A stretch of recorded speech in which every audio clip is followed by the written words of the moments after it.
Assalamualaikum warahmatullahi wabarakatuh. Bismillahirrahmanirrahim. Alhamdulillahi rabbil alamin. Wa bihi nasta'in ala umuri dunya waddin. Allahumma salli wa sallim wa barik ala sayyidina Muhammadin wa ala alihi wa sahbihi ajma'in, amma ba'du. Bapak-bapak, ibu-ibu, hadirin hadirat rahimakumullah, alhamdulillah kita sudah berada di hari yang hari ke berapa? 14. Ada yang beda? Ada yang duluan kali 2 hari apa? Seminggu, biar lebarannya lebih cepat. Alhamdulillah, ini kita laksanakan sebagaimana perintah Allah Subhanahu wa ta'ala. A'udzubillahi minasyaitonirrajim. Bismillahirrahmanirrahim. Ya ayyuhalladzina amanu kutiba alaikumus shiyam kama kutiba alal ladzina min qablikum la'allakum tattaqun. Wahai orang-orang yang beriman, kutiba alaikumus shiyam, diwajibkan atas kalian berpuasa, kama kutiba alal ladzina min qablikum, sebagaimana telah diwajibkan atas umat sebelum kalian, la'allakum tattaqun, agar kalian termasuk orang-orang yang bertakwa. Di ujungnya, Bapak hadirin sekalian, yang pertama kita diminta puasa. Ketika kita melaksanakan perintah puasa, maka di ujungnya harapannya apa? Agar orang yang berpuasa, la'allakum tattaqun, agar kalian menjadi orang yang bertakwa. Mudah-mudahan kita termasuk orang-orang yang bertakwa. Amin ya rabbal alamin. Bapak-bapak, ibu-ibu yang saya hormati, yang saya muliakan, pada kesempatan kali ini yang ringkas ini, izinkan saya menyampaikan, saya nukil dalam kitab Ithafu Ahlul Islam bi Khususiyatis Shiyam, kitab yang ditulis oleh Al-Imam Al-Allamah Ahmad bin Hajar Al-Haytami, atau yang biasa kita dengar Imam Ibnu Hajar Al-Haytami, salah satu ulama ahli fikih dalam mazhab Syafi'i. Itu seringkali kita sering dengar Imam Ibnu Hajar Al-Haytami, Imam Ar-Ramli As-Saghir, Imam An-Nawawi, Imam Ar-Rafi'i, Imam Al-Ghazali, dan imam atau ulama-ulama dalam mazhab Syafi'i yang lainnya. Cuma dalam hal ini, dalam kitab tersebut saya nukil hadis akhraja asy-Syaikhan wan Nasa'i wa Ibnu Hibban an Abi Hurairah radhiyallahu anhu, qala Allahu azza wa jalla, kullu amali bani adam lahu illa as-siyam fa innahu li wa ana ajzi bih. As-siyamu junnatun wa idza kana yawmu sawmi ahadikum fala yarfuth wa la yakhsab wa in sabahu ahadun aw qatalahu falyakul inni imru'un sha'imun walladhi nafsu Muhammadin biyadihi la khalufu famis sha'im atyabu indallah min rihil miski lis-sha'imi farhatan yafrahu huma idza aftara fariha bi fitrihi wa idza laqiya rabbahu fariha bisawmihi. Sadaqallah, sadaqa Rasulullah sallallahu alaihi wasallam. Pada kesempatan ini izinkan saya mengutip dari hadis qudsi, karena awalnya adalah qala Allahu azza wa jalla, atau dalam riwayat yang fima yarwi an rabbih, itu biasanya adalah tanda-tanda daripada hadis qudsi. Dalam hadis qudsi tersebut dikatakan, yang pertama ada 5 poin. Yang pertama, kullu amal ibni adam lahu illa siyam fa innahu li wa ana ajzi bih. Dikatakan seluruh amalan keturunan anak Adam lahu akan kembali langsung kepada dia, illa siyam, dalam riwayat yang illa saum, fa innahu li wa ana ajzi bih. Sesungguhnya puasa itu untukku dan aku yang akan membalasnya. Jadi Bapak hadirin sekalian, ini puasa punya suatu pahala yang luar biasa. Sampai dikatakan oleh Dr. Wahbah Az-Zuhaili, itu tidak ghair muqaddar, ghair muayyan, tidak ditentukan pahalanya. Kadang-kadang kalau kita misalkan sholat berjamaah dengan sholat sendirian, perbedaannya kalau misalkan sholat sendirian dia mendapatkan 1 derajat, kalau seandainya dia berjamaah dia mendapatkan 27 derajat, ada yang mengatakan 25 derajat, itu ada ketentuannya. Kemudian puasa, kemudian sholat, kemudian barang siapa yang berbuat amalan baik, yang dikatakan dalam riwayat lain apa? Kullu hasanatin bi asyri amsalha ila 700 dhi'fin. Apa? Setiap amalan baik itu Allah tulis 10 kali lipat. Ada orang puasa Allah tulis 10 kali lipat ganjarannya, ila 700 dhi'fin, sampai suatu amalan tersebut Allah lipat gandakan 700 kali lipat. Puasa, salat, sedekah, mengaji, membaca Al-Quran, ta'lim, dan seterusnya, itu adalah kullu hasanah, suatu amalan baik. Tapi ada lanjutannya, illa siyam, dikatakan illa shaum, kecuali puasa. Jadi dalam riwayat yang lain seolah memperkuat, ternyata pahala ini tidak ditentukan, ghair muayyan, ghair muhaddad atau ghair muqaddar. Berapa pahalanya kira-kira, apakah 100 kali lipat apa? Enggak.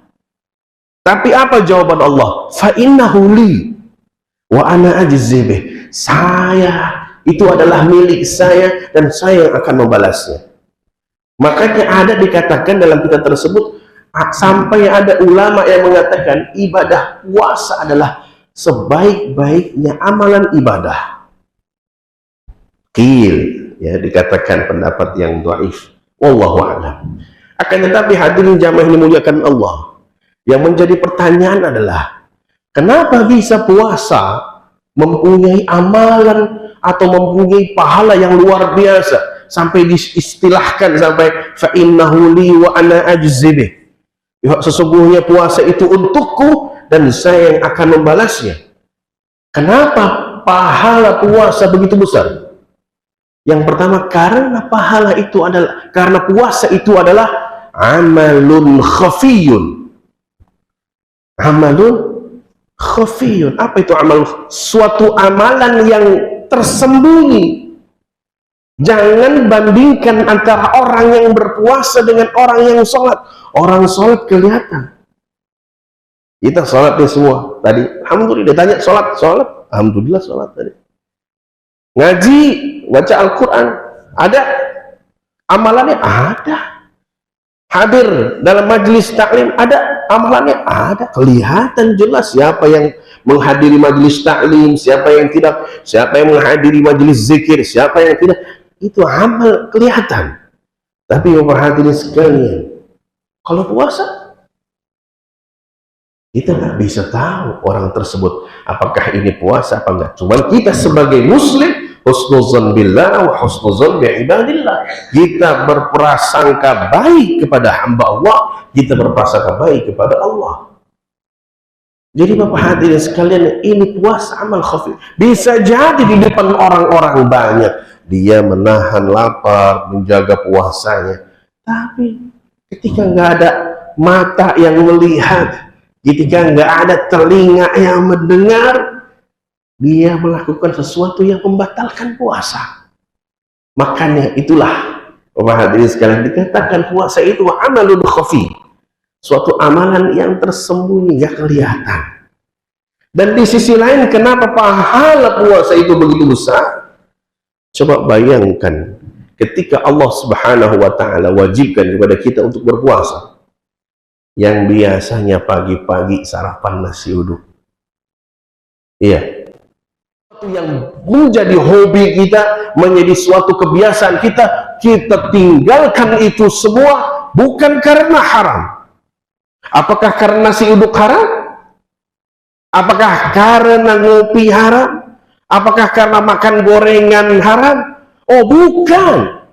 Akan tetapi kita melaksanakan perintah Allah Subhanahu wa Ta'ala yang meminta kita untuk berpuasa. Enggak makan, enggak minum, kemudian menahan nafsu syahwat. Kita laksanakan, kita lakukan perintah Allah, maka bahagialah kita di dalam hati kita ini. Oh ya Allah, alhamdulillah. Dalam hati kita ini ada taufik dan hidayah ya Allah, sehingga kita bisa melaksanakan ibadah puasa. Kalau Bapak hadirin sekalian, nggak ada secercah keimanan, keyakinan, ketaatan kepada Allah, nggak akan ada yang namanya puasa ini. Orang nggak akan malu di bulan puasa ini. Seorang muslim yang nggak ada uzur sama sekali, dia makan di jalan, dia minum di jalan. Kalau kita mungkin husnuzon, mungkin ada orang mungkin lagi musafir, tapi kalau ada orang yang dalam hatinya sendiri dia seorang muslim, dia bukan musafir, dia lagi nggak ada uzur syar'i, tapi dia makan minum seenaknya, maka merugilah orang-orang tersebut. Kita hanya bisa berdoa, mudah-mudahan Allah kasih hidayah mereka ini. Amin ya rabbal alamin. Kemudian hadirin jamaah yang kedua, yang dimuliakan Allah, yang kedua dalam hadis tersebut dikatakan as-siyamu junnatun. Apa itu? Puasa itu adalah perisai. Dikatakan dalam syarahnya dalam kitab itu, al-wiqayah was-satru, pelindung dan penutup. Dalam hal ini Al-Imam Al-Qadhi Ibn Iyad, beliau mengatakan al-wiqayah minal atham, melindungi puasa ini, melindungi diri seseorang dari berbuat maksiat. Akan tetapi ulama kebanyakan mengatakan yang dimaksud dengan al-wiqayah, pelindung, perisai, tameng, yaitu daripada azab api neraka. Sebagaimana dalam riwayat yang dikatakan as-siyamu junnatun ka junnati ahadikum minal qital ma lam yahriqha bikazibin wa ghibatin. Dikatakan dalam hadis yang lain, dikatakan as-siyamu junnatun, puasa itu adalah perisai, kajunnati ahadikum, sebagaimana perisai di antara kalian minal qitali, ketika berperang, malam yakhriqha, selama dia tidak hancurkan tameng tersebut, perisai tersebut, pelindung tersebut. Dengan apa tameng tersebut, atau bahasanya puasa tersebut rusak, bikazibin wa ghibatin. Jadi rusaknya pahala kita, Bapak hadirin sekalian. Yang tadi saya sampaikan pahala yang luar biasa, tapi ada orang yang nggak mendapatkan pahala puasa tersebut. Siapa? Bikazibin wa ghibatin. orang yang selalu berdusta, berbohong, wa ghibatin, dan selalu menjelek-jelekan orang lain di balik orang tersebut atau di belakangnya, membicarakan, menggunjing orang tersebut, keburukannya. Itu bahwa hadirin sekalian secara tidak langsung adalah amalan-amalan dan amalan buruk yang lainnya yang bisa merusak daripada kita dapat pahala puasa. Jadi jangan sampai dikatakan rubba shaimin laisa lahu min siyamihi illa al-ju' wal atas. Jangan sampai kita termasuk golongan orang-orang yang hanya kedapatan apa puasa ini, ju' wal atas, cuma dapat ini kita nahan lapar, cuma dapat ini kita haus, pahalanya kagak dapat. Padahal tadi dikatakan illa siyam fa innahu li wa ana ajzi bih. Padahal puasa pahalanya yang luar biasa. Dan ini Bapak hadirin sekalian, puasa juga mengajarkan, menjadi solusi bagi kita untuk apa? Mengontrol hawa nafsu kita. Jadi ketika puasa diwajibkan, ada ketentuannya. Ente mau pahala apa kagak? Mau. Ente jangan bohong. Islam mengajarkan dari sedikit demi sedikit, tadriji. Jangan berdusta. Yang biasanya kalau orang dagang, apalagi sekarang Bapak hadirin sekalian, orang banyak yang berdusta, berbohong, licik, yang penipuan, wal iazubillah. Apa aja semua orang lakukan demi mendapatkan duit. Yang terbaru apa tuh, lewat kirim buat aplikasi itu ATM bisa kekuras, kemudian dapat WhatsApp atau SMS, selamat Anda mendapatkan 100 juta. Ada yang biasa begitu? Wah, orang yang belum tahu kan, waduh 100 juta deh, wah lebaran jadi. lebaran jadi nih, wah anak-anak nih, ini buat ini 10 juta, ini buat ini 20 juta, benerin rumah, beli motor baru. Orang yang belum tahu ketika dapat SMS itu luar biasa seneng ya, padahal itu penipuan. Ada yang begitu banyak. Pada momen lebaran ini mudah-mudahan mereka ini bertaubat oleh Allah Subhanahu wa ta'ala, taubatan nasuha, amin ya rabbal alamin. Sehingga dia dari sini dia belajar sedikit demi sedikit. Udah jangan nipu, jangan ngomong dusta lagi, udah nggak usah. Yang awalnya setiap hari kagak lepas lidahnya, mulutnya selalu ghibah, dilatih dikit sedikit demi sedikit. Di bulan Ramadan ini dia kontrol itu punya lisan, dia kontrol itu punya hati, dia kontrol itu dia punya pikiran, agar tidak selalu berprasangka buruk kepada orang lain.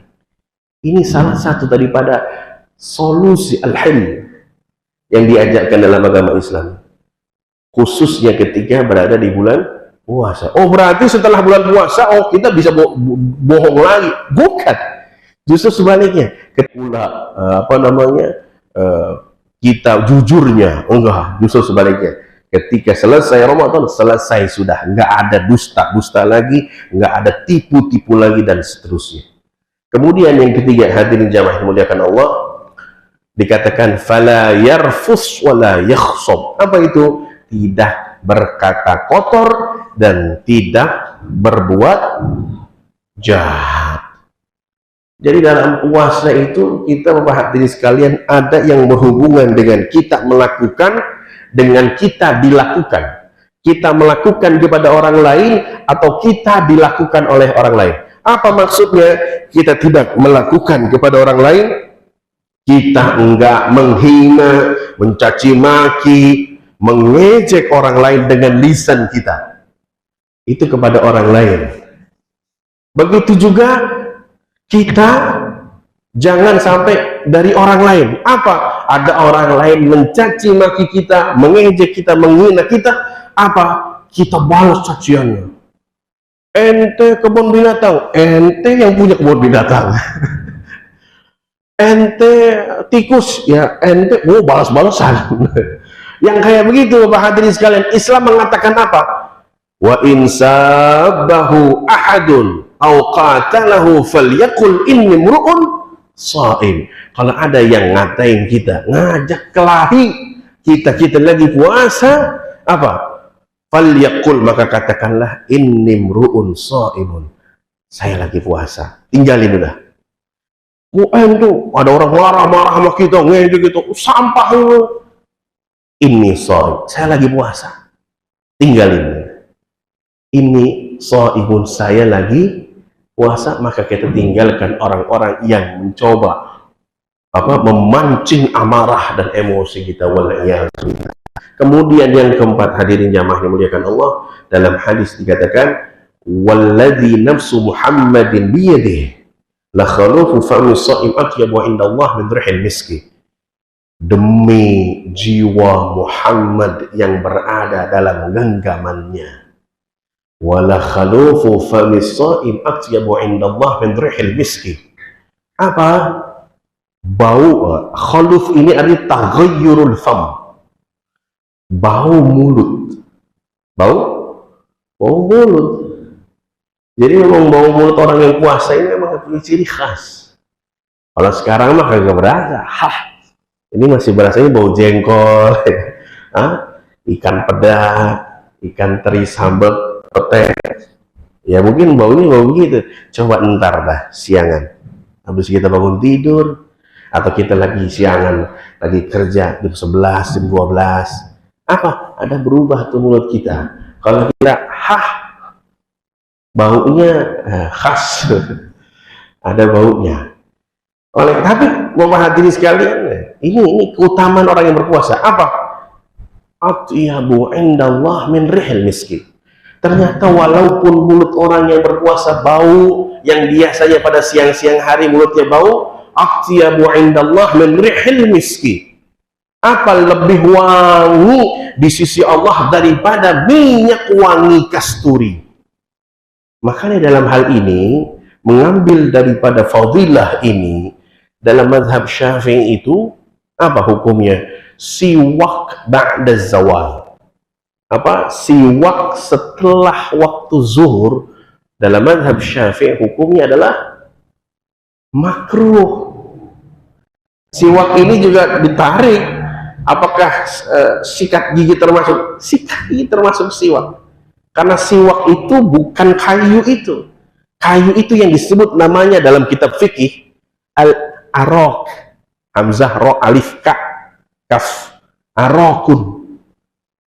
Siwak itu perbuatan yang gosokin gigi kita itu adalah siwak. Dengan sesuatu yang kasar, termasuk dengan sikat gigi, itu adalah bersiwak. Nah, hukumnya sikat gigi ba'da zawal, apa hukumnya dalam mazhab Syafi'i? Hukumnya makruh. Kalau misalkan dia sampai ketelen, dia punya odol, batal apa enggak puasanya? Batal. Maka hati-hati. Kumur-kumur, kemudian tiba-tiba nggak sengaja ada yang ketelen, batal apa enggak? Batal. Jadi Bapak hadirin sekalian, hati-hati. Berkumur, makanya ada kumur, ada mubalaghah, madmadah, ada mubalaghah fil madmadah. Apa itu? Kalau madmadah itu dia cuma masukin air, jadi asal masuk air tersebut dia buang, itu madmadah. Tapi kalau mubalaghah, apa itu mubalaghah? Mubalaghah yuharrikul ma fil fam. Jadi dia ambil air, kemudian dia kumur-kumur. Ketika ada yang masuk, batal. Makanya tidak dianjurkan mubalaghah ketika berpuasa. Madmadah nggak ada masalah, tapi madmadah nggak ada masalah. Mubalaghah ini yuharrikul ma fil fam. Dia kalau madmadah apakah dapat pahala dengan? Ya itu madmadah itu. Tapi mubalaghah itu apa? Digerakin air tuh. Di apa namanya? Syafi'i menjaga daripada fadilah orang yang berpuasa walaupun mulutnya bau, dikatakan atyab indallah min rihil miski. Tapi yang menarik adalah menurut pendapat mazhab yang lain, dalam mazhab Abu Hanifah atau Hanafiyah, apa dikatakan bahwasanya enggak, hadis ini adalah hadis tentang keutamaan atau keistimewaan orang yang berpuasa, yang kalau seandainya mulutnya bau aja di hadapan Allah atau di sisi Allah lebih wangi, maka ditarik famin babil aula, maka apalagi kalau orang yang berpuasa tersebut mulutnya harum. Bahasa kita begini, dibilang mulut baunya aja lebih wangi, apalagi wanginya orang yang berpuasa, maka lebih atyab lagi, lebih wangi lagi. Ada ikhtilaf, ada beberapa perbedaan ulama dalam memahami hadis ini. Wallahu a'lam bishawab. Tapi kita dalam mazhab Syafi'i kurang lebih ya kita mengamalkan apa yang dalam mazhab Syafi'i. Kemudian yang kelima, yang terakhir, padahal masih banyak ya tentang keistimewaan daripada bulan Ramadan, dikatakan lis-shaimi farhatan yafrahuhuma. Bagi orang yang berpuasa itu dia punya kebahagiaan yang dia bakal bahagia dengan dua ini. Oh, apa yang dua ini? Yang pertama, iza aftara fariha bifitrihi. Yang pertama, ada orang yang berpuasa bahagia yang pertama karena buka puasa. Oh, buka puasa karena apa? Karena yang satu, karena ada taufik dan hidayahnya Allah, sehingga dia mau mengamalkan puasa dari terbitnya fajar sampai tenggelamnya matahari, semuanya ada karena taufik dan hidayahnya Allah, maka dia bahagia dengan itu. Paham nggak? Saya ulangi, kita buka puasa itu senang. Senangnya kenapa? Karena Allah kasih taufik dan hidayah kita. Karena apa? Ya Allah, alhamdulillah, Allah masih jaga diri kita dengan taufiknya, dengan hidayahnya, kita menjalankan puasa dari terbitnya fajar, subuh sampai ghurubus syams, sampai tenggelamnya matahari waktu maghrib. Itu Allah berikan kelancaran, selesai puasa kita. Itu kebahagiaan pertama. Yang berpuasa berbahagia ketika berbuka karena dia mendapatkan taufik dan Allah berikan kemudahan. Apalagi misalkan orang-orang yang ada di samping kita kanan kiri, yang setiap harinya kita bergaul, ada orang yang cuek-cuek aja dia nggak berpuasa, minum, makan, ada orang nggak? Minum, maaf ya, gua puasa. Atau misalkan di kantor ngadepin berteman, muamalah dengan orang-orang yang non muslim, kemudian apa, tidak puasa, dia minum minuman Fanta siang-siang dicampur batu es, ada keringet-keringetnya gelasnya, minumnya di depan kita, ada suaranya gelegek di depan kita. Itu tantangan. Tapi itu yang tadi saya sampaikan, karena taufik dan hidayahnya Allah, kita bisa selesaikan puasa kita. Kemudian termasuk daripada kebahagiaan orang yang berbuka puasa adalah dia, oh alhamdulillah, saya bisa mengontrol hawa nafsu saya. Dari awalnya boleh, tapi karena Allah yang perintahkan jangan dulu, ya saya ngikutin jangan dulu. Alhamdulillah nafsunya bisa diatur. Dan lagi ketika berbuka puasa, maka diperbolehkanlah yang tidak boleh sebelumnya.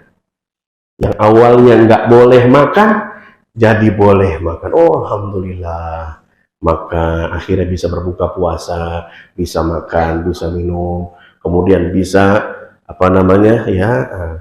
beberapa hal yang awalnya tidak diperbolehkan dalam berpuasa. Ketika berbuka, maka boleh itu semua. Kemudian yang kedua, kebahagiaan orang yang berpuasa adalah dikatakan dalam hadis, iza laqiya rabbahu fariha bisawmihi. Ini menarik ini. Menariknya apa? Yang pertama, iza laqiya rabbahu, jika dia bertemu Tuhannya, Allah Subhanahu wa ta'ala. Kebahagiaan orang yang berpuasa, dia akan bertemu dengan Allah Subhanahu wa ta'ala. Itu merupakan tashrifan, takriman, ta'ziman lis-shaimin. Itu adalah kemuliaan, keagungan dari Allah Subhanahu wa ta'ala buat orang yang berpuasa. Apa? Bertemu dengan Allah. Bertemu dengan Allah, kemudian apa? Fariha bisawmi. Udah bertemu dengan Allah, lalu dia bahagia. Bahagia apa? Dengan puasanya. Artinya apa? Ketika nanti seseorang yang berpuasa selama di dunia ketemu kepada Allah Subhanahu wa ta'ala, ketemu hadirat Allah Subhanahu wa ta'ala, nanti dia akan bahagia. Apa? Allah siapkan pahala, hadiah, bonus yang luar biasa yang kita sendiri, yang tadi saya sampaikan di awal, ghair muqaddar, ghair muayyan, tidak ditentukan, tidak terperinci.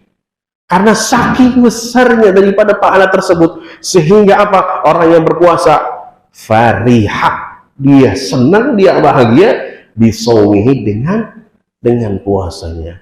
Maka hadirin jamaah yang dimuliakan Allah, dari yang 5 simple daripada keistimewaan orang yang berpuasa ini, jangan kita sia-siakan. Ini masih ada 15 hari, maksimalkan kuantitas, kualitas, dan kita menata hati kita khususnya di Ramadan ini. Makanya disebut madrasah Ramadaniyah, sekolah Ramadan, sekolah menata hati, menata pikiran, menata jiwa kita. Mudah-mudahan kita termasuk orang-orang yang bisa memanfaatkan momen, kesempatan di bulan Ramadan ini, dan mudah-mudahan termasuk orang-orang yang min ahli istiqamah, orang-orang yang termasuk ahli istiqamah walaupun setelah Ramadan. Amin ya rabbal alamin. Hadirin jamaah yang dimuliakan Allah, demikianlah singkat kali ini. Mudah-mudahan bermanfaat bagi kita semua. Billahi taufiq wal hidayah wal ridha wal hidayah. Wassalamualaikum warahmatullahi wabarakatuh.